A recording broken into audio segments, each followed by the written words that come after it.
Also, the church must have a strategy for discipling the nation. Our strategy cannot be limited to Sundays, church.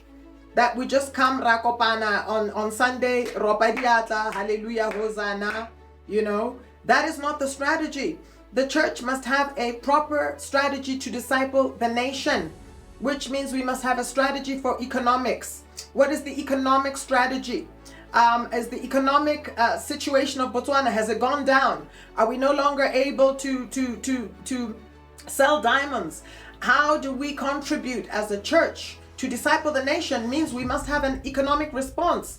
Means we must understand the situation concerning our reserves. And the church must have a strategy concerning that. Meaning we must have a strategy concerning agricultural blueprints. The church must come and say, Kholema, Araleming, must mobilize women into cooperatives. That's what we're doing as Global Forum for Women Entrepreneurs.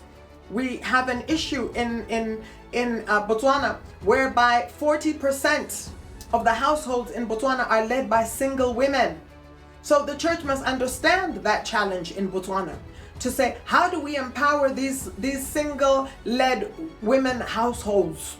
We need to mobilize them. That's what we're trying to do in Global Forum for Women Entrepreneurs, is to mobilize the women to say that, look, be empowered here financially so that your family doesn't suffer, so that the church must get involved in that. The church must get involved in having agricultural cooperatives, mobilizing people. The church must get involved in being against gender-based violence. That is the reason why we started our project last year, and we launched it, Go Botswana, under our Global Forum for Women Entrepreneurs chapter in Botswana. We launched Sireletsang Basadi because we've had passion killings for how long?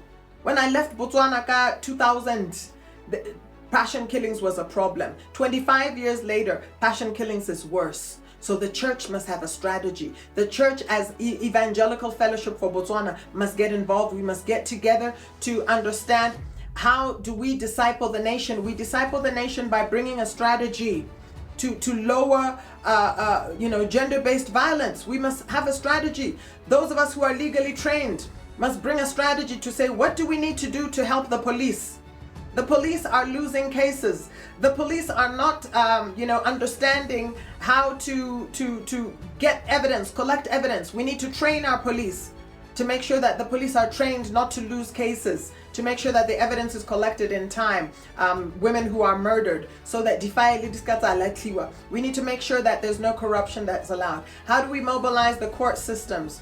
We need to make sure that the judges and the judiciary are able to handle these cases. How many special courts, specialized courts do we have with specialized judicial officers who can treat these cases with the seriousness with which they deserve? We need to make sure that the legislation is properly changed to reflect this seriousness of this. So the legislature and the parliamentarians also need to be a part of the process. So there needs to be a holistic response, and the church, as the Bazalwane, we need to be involved. To disciple the nation means getting involved in all those issues. And to the extent that the church is contributing to this, any pastors who are contributing to gender-based violence, any pastors who are killing their wives, any pastors who are assaulting their wives, any pastors who are molesting women in the church or raping women, those pastors need to be identified, they need to be exposed, and they need to be removed from that environment,